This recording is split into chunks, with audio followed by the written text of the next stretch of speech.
On your marks.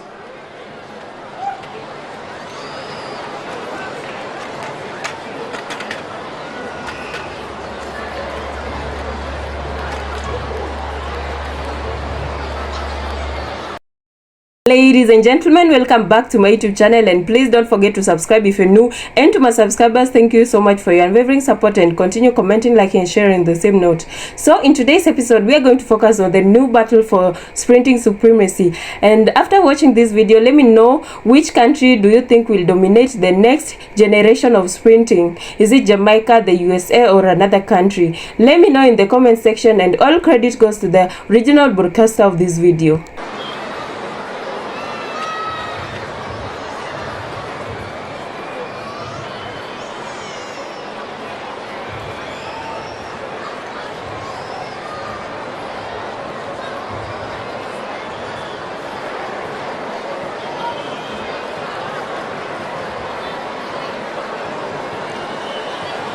Serve.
Former world champion 2019 in Doha when she was right at the top of her game. Still a world force in 200 and 100 meter running, British record holder. The Olympic champion Gabby Thomas serenely made her way through the rounds in Paris, had such a great season last year. Really looking forward to seeing a race here. The previously mentioned Nasser of Bahrain. Last weekend in the Dominican Republic, she ran the quickest 400 in the world yet this year. Yes, it's early, but she's in good form. Then we've got Nikisha Price, the first Jamaican ever to run under 49 seconds. And again, a pretty decent 200 meter runner, but this is not her main event. Same for Alexis Holmes. Her top 9 times out of her top 10 were all set in 2024. So an improving athlete, 25-year-old, as I said, come over after the World Indoor Championships in China. Well, Paulino, who moved to the 400, I guess probably in around about 2020, and has dominated that event, certainly last year. Talitha Diggs in lane 2. And then Stacey Ann Williams of Jamaica, fresh from a new indoor 400 personal best. Lane 1 maybe tough in this 200 then. Hansen, what we're looking for here? Well, Paulino needs to at least come out of here with at least 5 points, because obviously to win you get a little boost with the 12 points to win the deuce.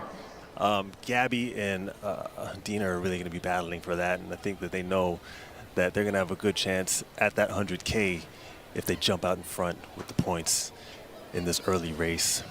Spoke to Dina like yesterday, and Dina actually said that she's really focused on that 4. Very confident about her too. So that 400 is going to be something special when she gets out there. Dina Asher-Smith in lane 8. Gabby Thomas, Olympic champion, in 7. Safety away first time. Asher-Smith got out pretty good. Natson just got left a little bit. You'd expect that by the 2 sprinters on the outside. But it's Gabby Thomas round the top bend who's just got half a metre on Dina Asher-Smith. And Thomas normally starts to go away from this point. Natson running well in 3rd at the moment. And then there's a battle with Paulino charging down the last 30-40. But it's going to be Gabby Thomas. Asher-Smith might just hang on here. It's Gabby Thomas, but Paulino with a real surge, taking 2nd place. And that will be really, really significant. We expected Gabby Thomas to come away with a win, 22.62 in these conditions. That's pretty swift, that's pretty good. But Paulino, that is significant. You get 12 points for winning, you get 8 points for 2nd. But when we cast this forward to the 400 tomorrow and the possible result there, let's say the possible result, that is significant for Paulino. Nah, it's absolutely significant, because she's obviously going to do her thing in the 4. For her to come 2nd, I didn't expect that, man. Gabby getting 1st place obviously makes sense. She's the Olympic champion, but for Paulino to come out of there with those extra points, she's going to end up having a good chance at that 100K. Dina always runs a pretty good turn, transition at the home straight here. Gabby Thomas just moved away, just got that gap, and it looked as though Dina was rallying again here. You know what, Gabby ran a much better turn than I expected. She's tall. You don't expect the taller sprinters to have such a good turn, but she's efficient. And once she gets on the straightaway and lets those limbs go, I mean, she's really, really hard to beat. I expected it to be a lot tighter with her, Dina. And that wasn't the case, but Paulino coming in 2nd in that race, I think, is the big story. Wagon, my favorite people, welcome back once more to my channel. And if you're passionate about breathtaking sprinting, you are at the right place. So if you can agree with me, something is changing in women's sprinting. For years the conversation was dominated by a familiar question: can anyone challenge the United States? But after what we have just witnessed, that question may need to be turned upside down, because Jamaica is not simply producing sprinters anymore. Jamaica is rebuilding a sprinting force, and the warning signs are becoming impossible to ignore. Look at what happened in the 100 meters. Tia Clayton stepped onto the track carrying more than just her own expectations. She represented a new generation of Jamaican speedsters determined to establish their own identity. Then come the gun. Clayton exploded out of the blocks, attacked the race, and crossed the line in 10.85 seconds. And behind her came Brianna Williams in 10.95. And that was not just a Jamaican victory, it was a glimpse into what could become the next chapter of the rivalry between Jamaica and the United States. But then came the 200 meters, and suddenly the story changed, because waiting on the other side was Gabby Thomas. Thomas was already established herself as one of the America's most formidable 200-meter specialists. And when she entered this race, she wasn't simply running against individual competitors. She was running against a field determined to prove that America's dominance could be challenged. The lineup was brutal: Mary Lade Paulino, Dina Asher-Smith, Salwa Aid Nasser, and Gabby Thomas. There was nowhere to hide. The gun fired Thomas attacked the bend and Paulino stayed within striking distance. Asher Smith refused to disappear. Nasa kept fighting, but as they entered the final straight, Thomas began to separate herself. This was the moment where experience met execution. While everyone else was desperately trying to maintain their speed, Thomas remained composed. She drove through the finish 22.62 seconds. Gabby Thomas had done it again. Paulino finished in 22.98, followed by Asher Smith 22.98, then Nasa in 22.99. 4 world-class athletes, 1 winner, but here is where the real story begins. Because the biggest takeaway isn't simply that Gabby Thomas won, and it isn't simply that Tia Clayton won the meters. The real story is that the next era of women's sprinting is already taking shape, and America has its champions, Jamaica has its emerging stars, and the rest of the world is refusing to surrender.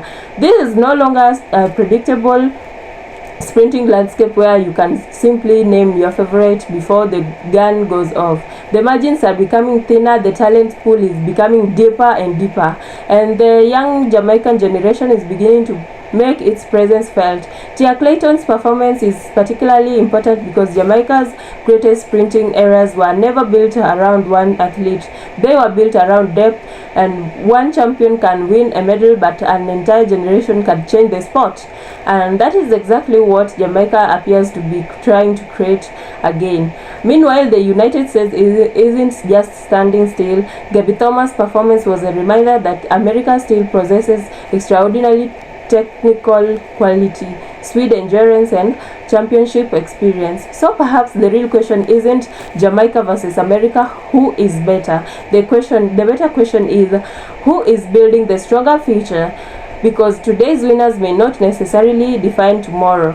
The athletes emerging now could eventually become the names that dominate Olympic finals, world championships, and the biggest sprint stages on earth. And that's what makes this race so important. We are not simply watching athletes cross the finish line, we are watching the next generation announce itself. Tia Clayton is knocking on the door, Gabby Thomas is defending her territory, and behind them an army of young sprinters in waiting for its opportunity. The old sprinting order isn't necessarily disappearing, but it is being challenged. And if the performances we have just witnessed are anything to go by, women's sprinting could be heading towards one of its most competitive eras yet. The question is no longer whether Jamaica can produce another generation of stars. The question is, how far can this generation go? Because the race for sprinting supremacy has entered a new chapter, and this is time nobody is guaranteed the throne. And what happens when some of the fastest women on the planet line up on the same track?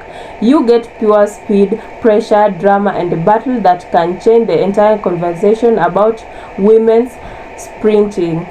So once the gun went off, the athletes exploded from the blocks. Every fraction of a second mattered. Clayton quickly established herself as a serious contender, and by the time they reached the finish line, Jamaica had made a statement. Tia Clayton took the victory, and followed by Jamaican Brianna Williams, and then Smith finished the third. So let me know.